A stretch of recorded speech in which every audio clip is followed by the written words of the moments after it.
Why does the 2000s sound like this?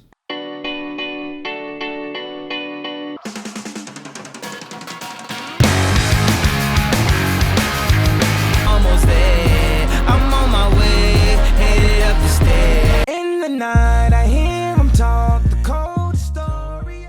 The 2000s didn't just bring new artists, it brought an entirely new way of making music. The shift from analog to digital, the rise of file sharing, and the dominance of new genres that contributed to a decade that redefined sound. This was an era when home recording became mainstream, pop music became louder, and hip-hop became the center of the industry. But how did it all happen? Let's take a look at the technology, trends, and cultural shifts that shaped the sounds of the 2000s.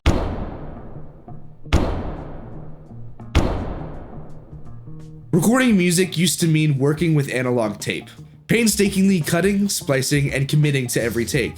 But by the 2000s, digital audio workstations, or DAWs, had taken over, offering near infinite possibilities for editing, layering, and refining sound. DigiDesign's Pro Tools was the industry standard. Unlike analog tape, Pro Tools allowed for precise non-linear editing, pitch correction, and unlimited track layering.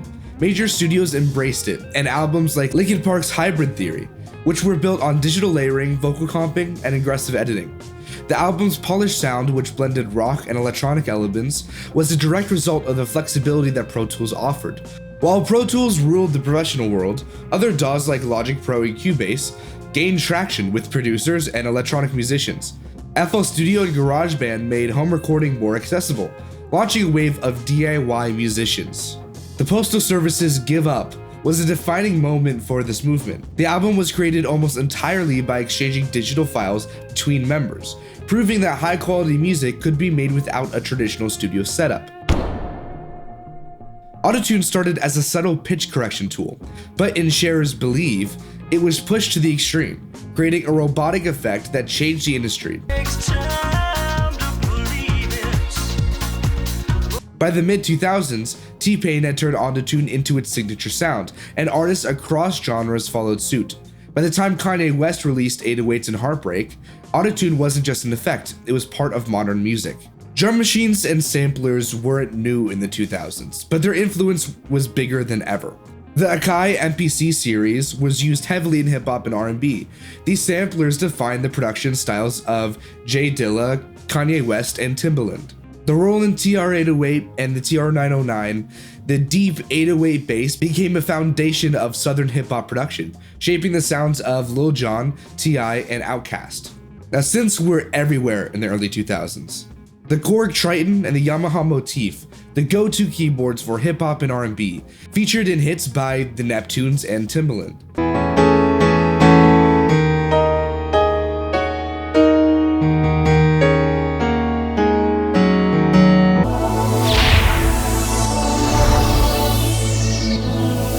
And in the box synths called soft synths like Massive, Absinthe, and FMA became mainstream, allowing producers to create entirely digital sounds that still felt organic inside the computer. Hey, I just wanted to pop in really quick to say that we do have a Discord here in the community.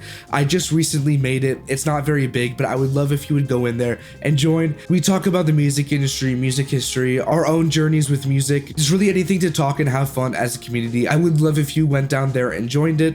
And also, the biggest way that people can support my videos is through Patreon. I'm going to be putting a lot more content out there, and higher tiers on the Patreon get you exclusive roles in the Discord server and also discounts for the Lion Loom store, which is my clothing line. It's the best way to directly support me and support these videos. Thank you so much. Back to the video. Now, when talking about early 2000s production, it's important to talk about something that's called the loudness war. Refers to the gradual increase in overall volume in recorded music, often at the expense of dynamic range. Dynamic range is the difference between the quietest and the loudest parts of a song. When music is mastered with heavy compression and limiting, it flattens these dynamics, making the track sound consistently loud, but also fatiguing to listen to. You lose the subtlety and the difference of dynamics. In the days of vinyl, engineers had to respect physical limitations. If a track was too loud, the needle would jump out of the physical groove. With CDs and digital audio, those limitations disappeared, and producers started pushing volumes higher and higher. Now, there were several factors that drove the loudness war. One could be attributed to radio competition. Louder tracks stood out more in the airwaves. In an era dominated by radio play, artists and labels wanted their songs to sound as attention-grabbing as possible. Another factor might be CD jukeboxes and early digital playlists. With multiple tracks playing back-to-back, louder songs seemed to have more impact. Now also you had the iPod era. As people started listening to music on tiny earbuds and low-quality speakers, engineers compressed tracks so they wouldn't sound as weak on these portable devices. This all led to mastering engineers to push the music to the limit, using tools like brick wall limiters to maximize the volume. The result? The songs were constantly loud but lacked the natural ebb and flow of dynamics. While yes, contributing to more impact and more energy, it also gets rid of the subtle emotion and the subtle phrasing once present in earlier recorded tracks. Some albums became infamous for their extreme compression.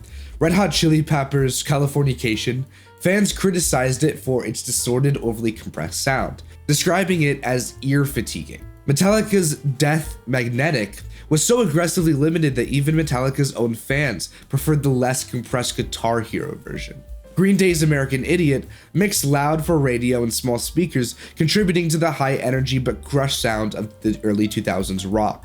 Now, many engineers spoke out against this trend as it continued to creep up, arguing that while loudness could grab attention, it often made music less enjoyable over time in the long run.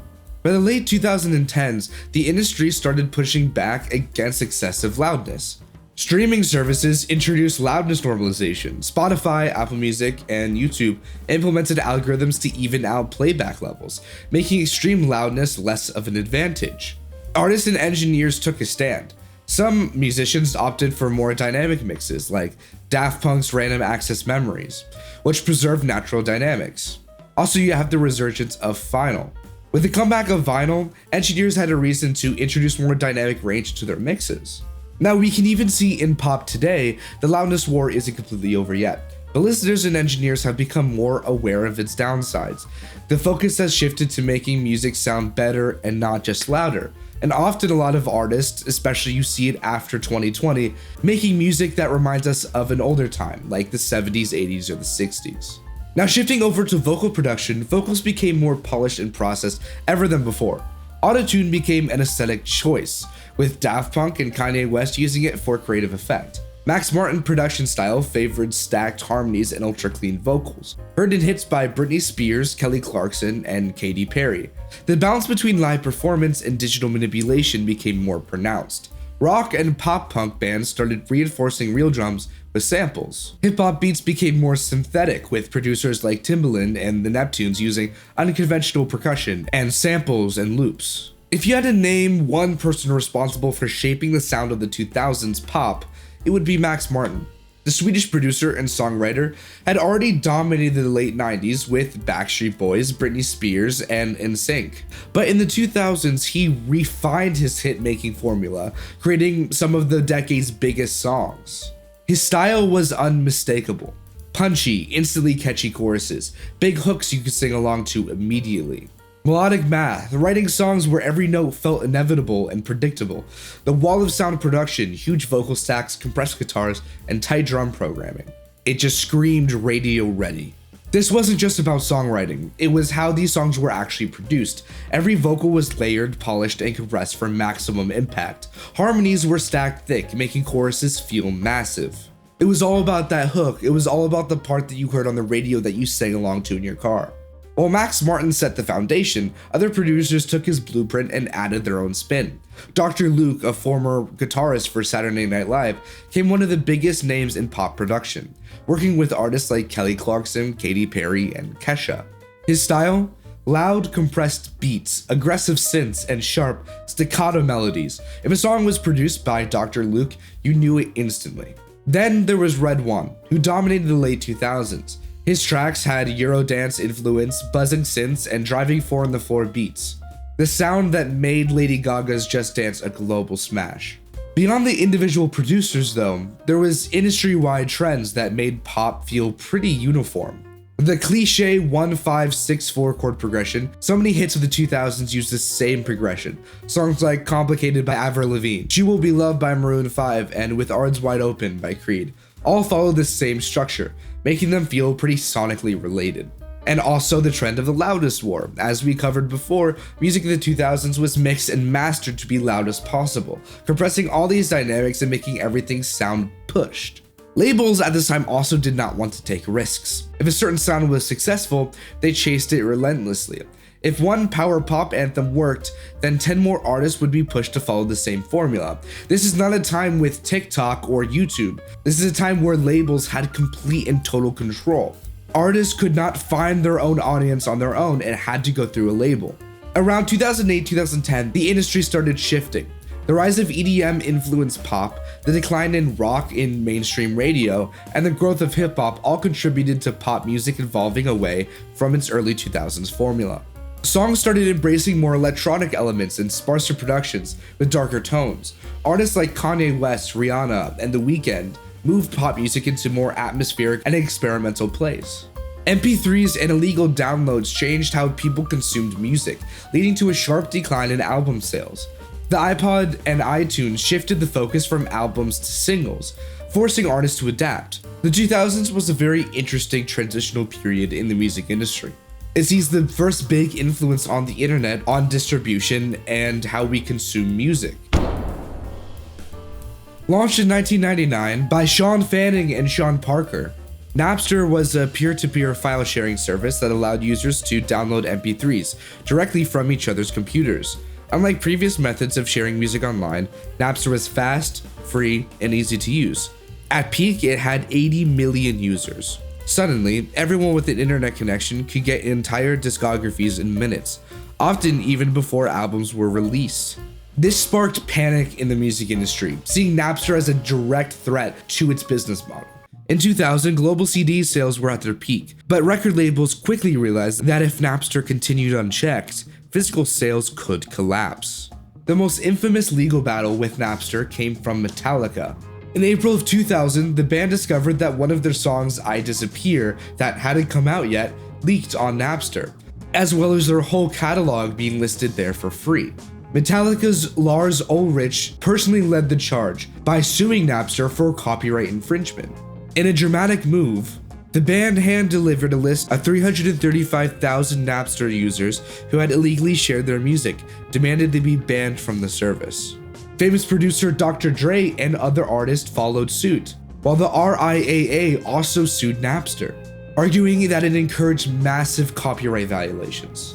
The lawsuits were devastating. In July of 2001, Napster was ordered to shut down, marking one of the first major battles over digital piracy. Now, Napster attempted to transition into a paid legal service, but by this time it was too late. Their reputation was too hurt and they were just out of the industry. The service officially declared bankruptcy in 2002. Now, with Napster shutting down, other people tried to take its place.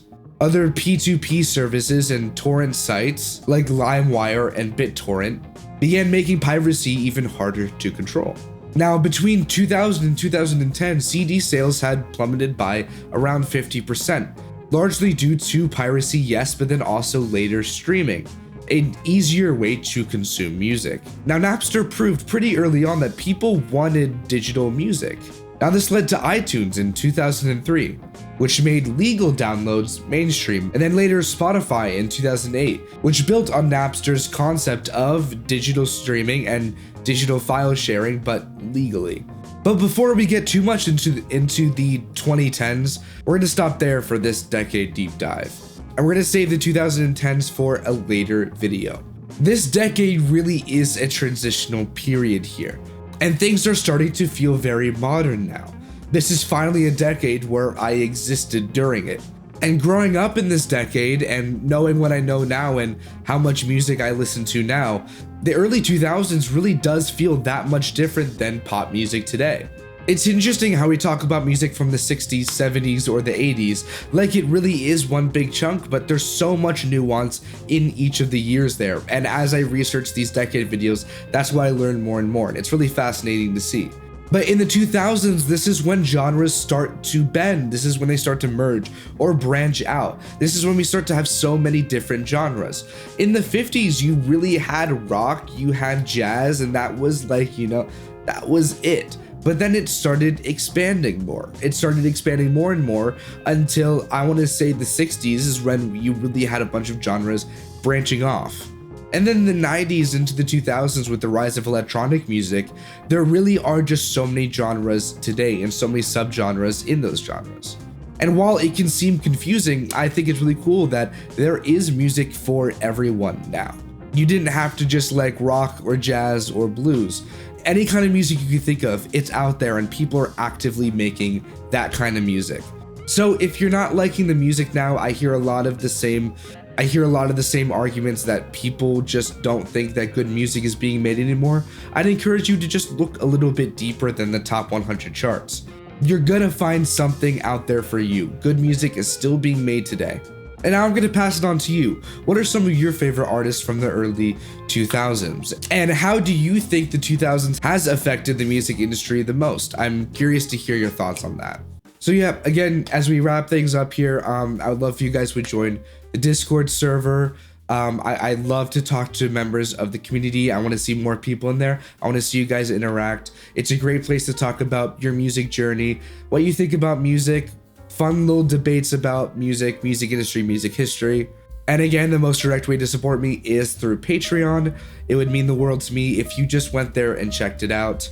As I start making more videos, there's going to be more and more rewards there. I'm going to be putting up more content there. But one of the best ways to support me that anyone can do is just leave a like and then also comment on the video. That really does boost traction and it tells YouTube that, hey, more people should see this. And if there's anyone in your life that loves, you know, music, music history, the music industry, if you shared this video and you sent it to them, they would get a cool video, and also that means a lot for the algorithm. All that YouTube is just fighting against the algorithm, so it would mean the world to me if you help me out on that a little bit. Other than that, I will see you guys next week with a new video, and I hope you guys have an amazing week, and I'll see you in the next one.